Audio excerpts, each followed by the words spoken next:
Bonjour à tous, bienvenue, c'est Angie. On se retrouve pour les guidances du mois de mars, pour la seconde partie du 15 au 31. Le printemps arrive, j'espère que vous allez bien. Ces énergies vont venir nous réveiller, nous rebooster, ça va faire du bien. Je pense qu'il va y avoir pas mal de tri, ça se ressent dans les tirages. N'hésitez pas à me dire en commentaire si vous ressentez déjà les changements. Par ailleurs, je voulais vous remercier parce que la chaîne vient de franchir le seuil symbolique des 100 000 abonnés. Alors merci beaucoup pour votre fidélité, pour vos messages, pour votre bienveillance et bien sûr vos abonnements, votre présence sur la chaîne. Ça vient quelque part symboliquement couronner mon travail, mon investissement ces derniers temps, ces dernières années. Donc merci vraiment du fond du cœur, ça me touche beaucoup.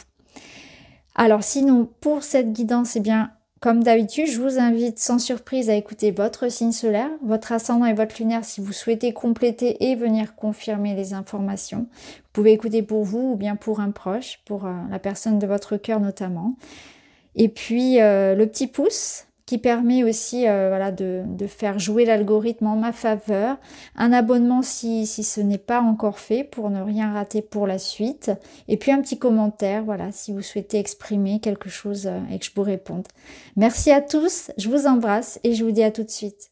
Bonjour les balances, bienvenue dans votre guidance. On va aller voir les messages pour vous du 15 au 31.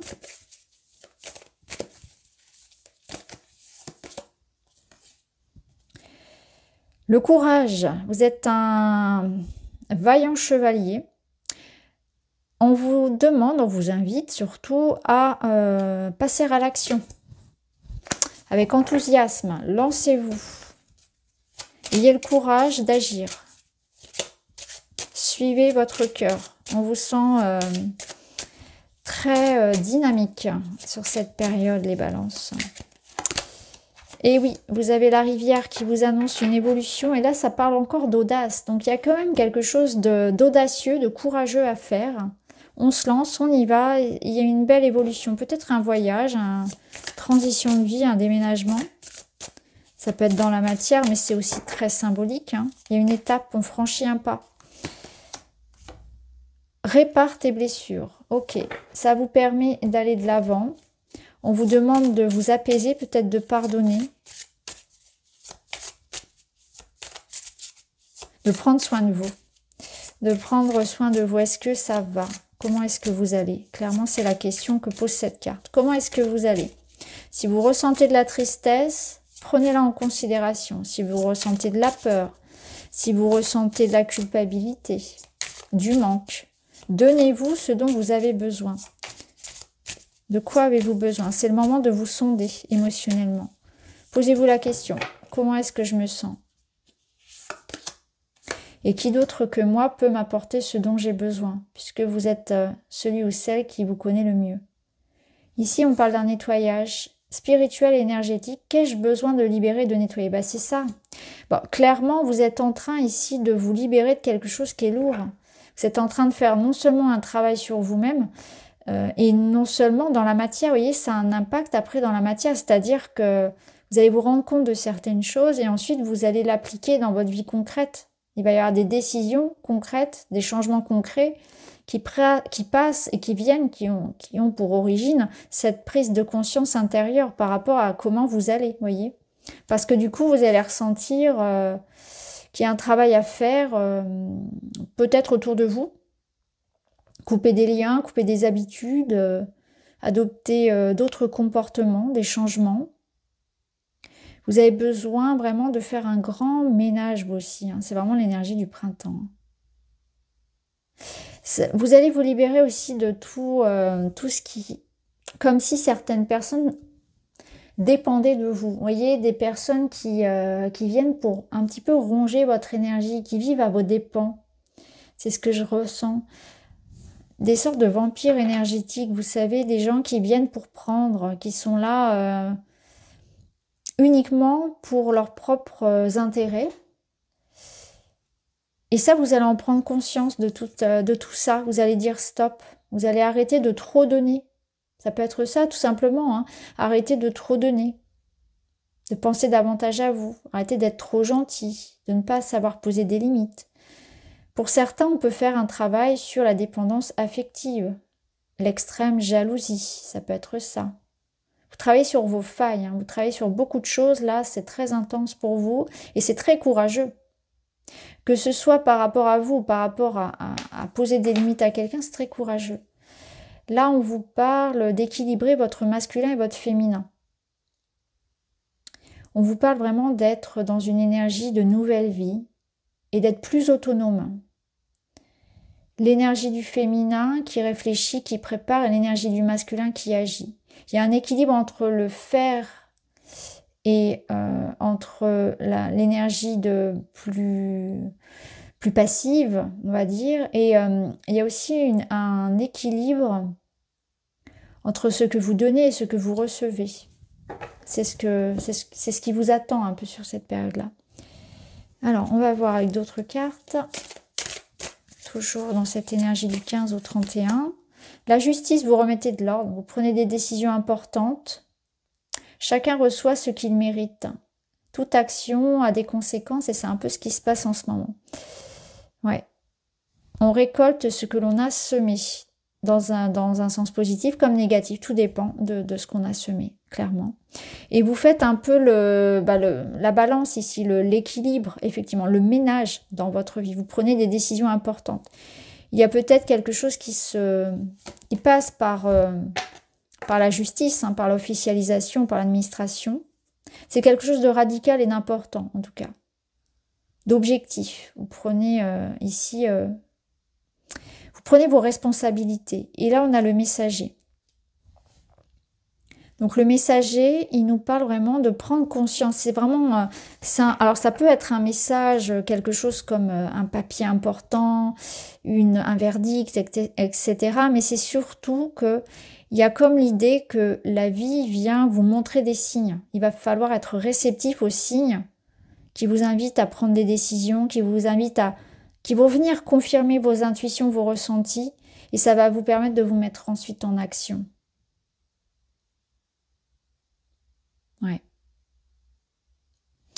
Alors, qu'est-ce qu'on a de plus avec le petit Lenormand?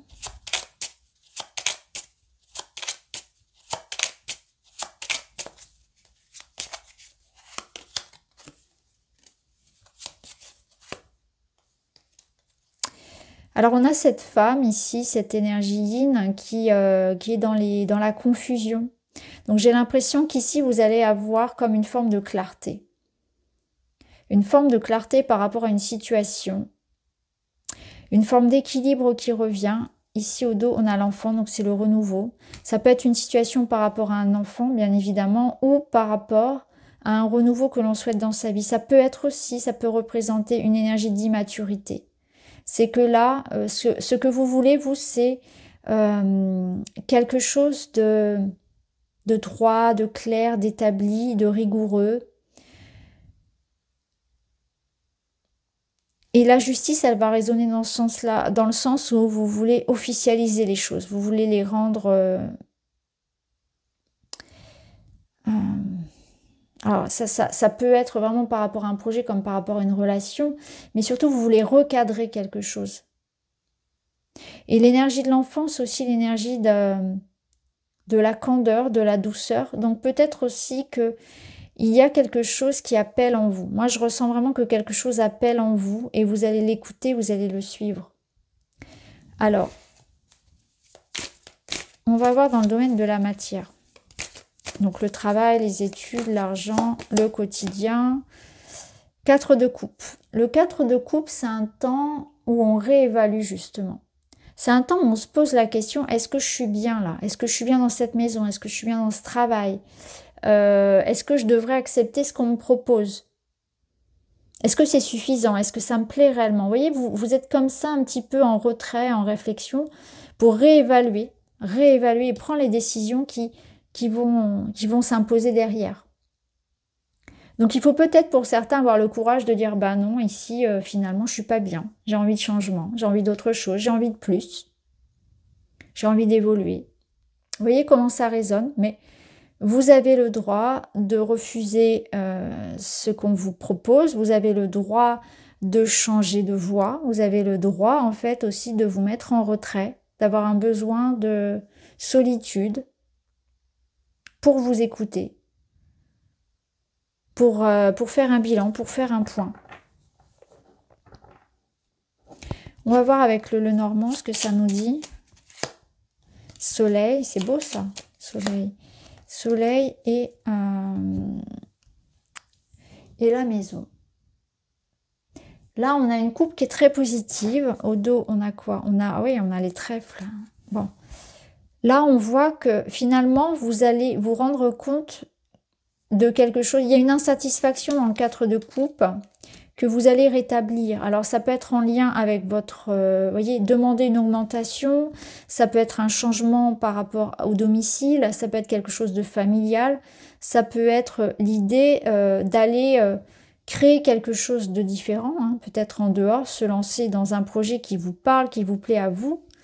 Mais vous avez envie ici de quelque chose, de tenter votre chance en fait, c'est ça. C'est qu'il y a une insatisfaction pardon, qui vous pousse au changement, qui vous pousse à demander plus et qui amène des opportunités derrière.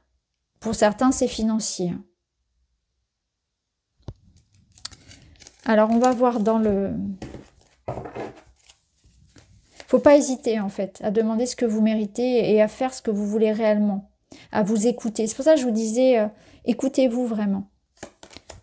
Dans le domaine relationnel, vous avez un 5 d'épée et là, le 5 d'épée, c'est une énergie un petit peu où on se frite, où il y a des conflits. Mais l'idée, c'est est-ce que ça en vaut vraiment la peine? Est-ce que vous avez envie de perdre de l'énergie à avoir le dernier mot? Est-ce que vous avez envie de perdre de l'énergie à vous disputer, à rentrer dans des conflits stériles? Comment est-ce que vous réagissez quand il y a un désaccord?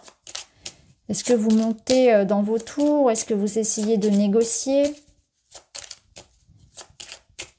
Est-ce que vous fuyez les conflits? Alors vous dites rien et vous prenez sur vous. Vous voyez, c'est une réflexion autour de ça, autour de la façon, de la gestion en fait des conflits, des désaccords, de la contrariété, de l'idée d'équilibrer, de trouver de la place pour tout le monde. Là, on a cette énergie de mise au point. Ouais. C'est conflictuel ici. Hein. Clairement, on est dans une énergie au niveau relationnel où on doit prendre les choses en main pour régler des conflits. Donc, on ne doit pas faire l'autruche. On doit avoir peut-être le courage de dire quelque chose, de poser des limites, de s'imposer, de régler quelque chose là pour ramener l'équilibre, l'harmonie. Au dos, on a quoi? L'étoile. Bon, ça va bien se passer.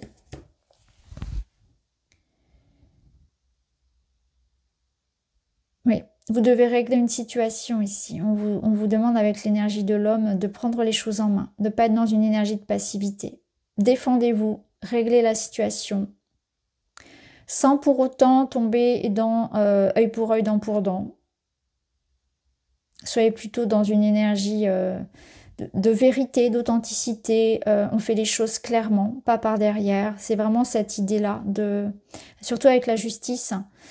C'est régler les choses vraiment de manière très carrée, si c'est vraiment un conflit administratif, juridique par exemple. Mais c'est aussi... je pense que là, il y a aussi cette notion de ne pas perdre son temps avec de la méchanceté. C'est que là, l'idée, c'est de tourner le dos peut-être aussi à certains. De ne pas donner beaucoup d'importance à ces conflits-là, à quelque chose qui pourrait venir vous toucher énormément. Comme je vous le disais tout à l'heure, choisissez bien vos combats. Vous n'avez pas d'énergie à perdre avec... à essayer ici de convaincre quelqu'un qui ne changera pas, par exemple. Et dans ce cas, ça se résout soit par la justice, soit ça peut se résoudre par l'idée de se choisir, etc. De partir, d'avoir le courage de tourner le dos. Vous voyez comment ça résonne pour vous. Alors, on termine avec un petit message et vous avez le 3. J'évite de m'enfermer dans un mutisme. Pour éviter les non-dits et risquer de créer des problèmes, je cherche à clarifier une situation en m'exprimant avec tact. Je privilégie la communication orale. Ben voilà. Ça confirme ce que je viens de vous dire. Donc, on ne s'enferme pas, on n'est pas dans le déni, on attaque la situation, on l'affronte, sans pour autant, effectivement, voilà, créer plus de problèmes, c'est-à-dire avec, comme vous dit la carte ici, c'est avec tact, mais je clarifie la situation. On voit que ça va bien se passer, hein, il y a des possibilités avec l'étoile, voilà.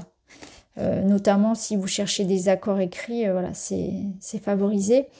Mais en tout cas, il faut affronter cette situation et à l'oral. Voilà pour vous les amis, j'espère que ça vous parle. Je vous embrasse, je vous dis à très vite.